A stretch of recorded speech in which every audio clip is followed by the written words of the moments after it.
I have loved every single time I've played the character. This is 10 years now. I have the opportunity to do another one. It's just mind-blowing. We'll be hammering out all the spicy details of Chris Hemsworth's nudity scene, Christian Bale's intense transformation into Gorr the God Butcher, and everything we've got on the hours of deleted scenes. Number 1. Obviously, we have to talk about Chris Hemsworth stripping down here. Love and Thunder. Love and Thunder. According to Taika Waititi, everyone at the Fox Studios really wanted to catch a glimpse of this already iconic scene. Every single person decided, oh, I needed to come in and get people's invoices for work today. About 350 people came to set that day, and most of them had never dared to step foot on set before. We see you, Fox Studios. We see you. Number 2. Christian Bale has undergone an impressive array of transformations throughout his career, so we were super excited to find out about his portrayal of Gorr the God Butcher. Christian doesn't hesitate to give credit to the team who created that look every morning. I collaborated with absolutely brilliant makeup artists to create this character. He spends 4 hours in the makeup chair at the start of the day and a half hour at the end. If you're familiar with Gorr's character in the comics, you would know he looks considerably different from the way he looks in the film. When I first met Taika, he'd already said, no, that's not the way that he wants to go with it. Part of that decision was because of Christian himself. I was coming off of another film where I'd had to be sort of absolutely void of any muscles whatsoever. Number 3. Now let's talk about the scene that might have been a bit too graphic for this family-friendly MCU film. In an interview with IGN, Christian Bale explains how Gorr is a very religious character who, in the beginning, has some prominent tattoos displaying his religious devotion. The tattoos that they have are all like, in reverence and in honor of their gods. But eventually he ends up mutilating himself in order to remove them. We did shoot that. It was perhaps a little bit too extreme to be included in the film. Though he says there was a lot of great content in that shot, everyone just found the scene a bit too extreme. Christian explained, Some things can work, some things don't, and we want this to be a family film, My kids love it. Number 4. Speaking of family-friendly, a fun fact to look out for when you're watching the movie is that most of the actors' kids have roles in the film. Our kids are in the film. Yeah. Christian's kids are in the film. Natalie's kids are in the film. It's just cheap labor. Taika's kids are insanely tough critics. Not an easy bunch to impress. I said, honey, you gotta do this all day long. She said, the clothes don't look real enough and the breaks are too short. Number 5. Taika Waititi and Chris Hemsworth have worked together for such a long time, you can't deny the chemistry they have as a duo. Taika, he's like a big kid. He's like a sort of a genius child. So of course, Taika is going to have some revolutionary notes on Chris's performance.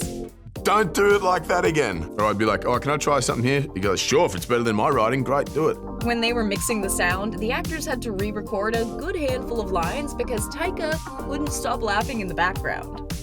Through some of our best takes, he's just laughing in the background over the top of all of it. Number 6. This wouldn't be a Love and Thunder video without some goat talk. Look at those, they are wonderful. Yes, they are. They also scream quite a lot. Something you might not know about these goats is, yes, they are created with VFX, but during the actual shoot, the actors got to have practical goat sculptures to react to. They weren't actual animal goats, they were practical kind of sculptures that we had on set with us. Chris Hemsworth had a bit of an inkling as to who would end up voicing these manic wild goats. I can only assume, because I don't know for certain, that it's Taika doing the voices of the goats. Number 7.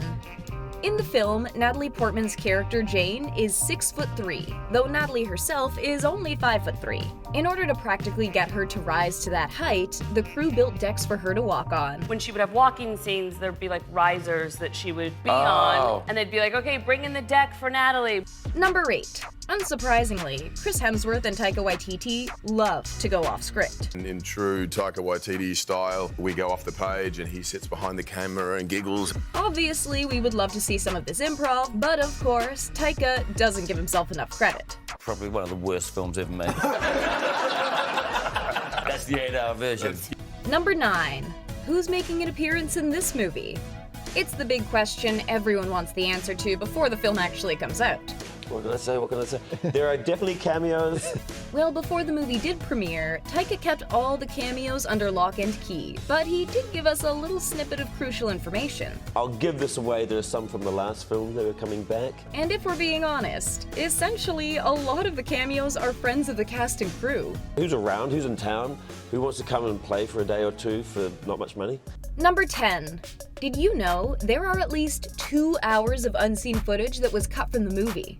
Chris Hemsworth describes it as an assembling of madness. Really, like about 5 times, it just gives up on the story and just like 10, 15 The minutes story of was just telling sacrificed jokes. From the way Taika and Chris talk about it, they essentially sacrificed drawn-out scenes and jokes for a strong structural story. Natalie Portman, though, was sad to see a lot of the scenes go. Incredible, hilarious, moving comedy and drama ends up not there.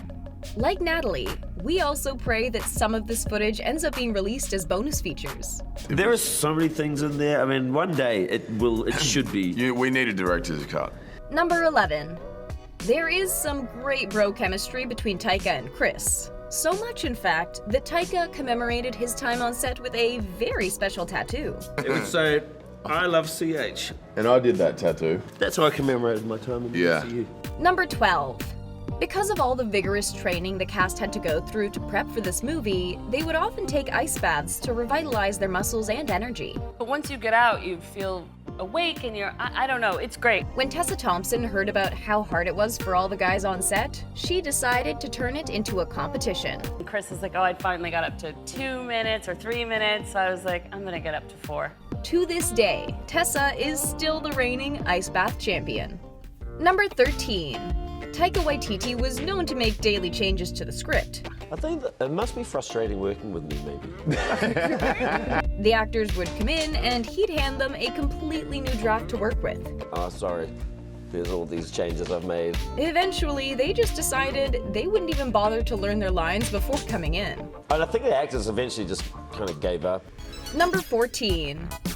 Natalie Portman found Christian Bale's presence as Gorr to be so powerful that she had to overcome quite a bit of fear to do scenes with him. She was buff, and every time I had any scene with her, she was angry. But unbeknownst to her, Christian felt the same way. And she was focused, and she had a hell of a presence, and I was bloody intimidated by her. Number 15. Taika really wanted the love aspect of Thor Love and Thunder to be prominent in a way that it could be considered a romantic comedy. I guess the influences for me were like really big, over-the-top romances. One of the films that inspired him was An Officer and a Gentleman, particularly the final scene. What I can think of is like anything with a Bob Seger song in it. Thor Love and Thunder is full of action, comedy, and a ton of heart from this dedicated cast and crew. Taika Waititi is clearly putting his own fresh spin on the 4th installment of this $2 billion franchise. Which part of the process were you most intrigued by?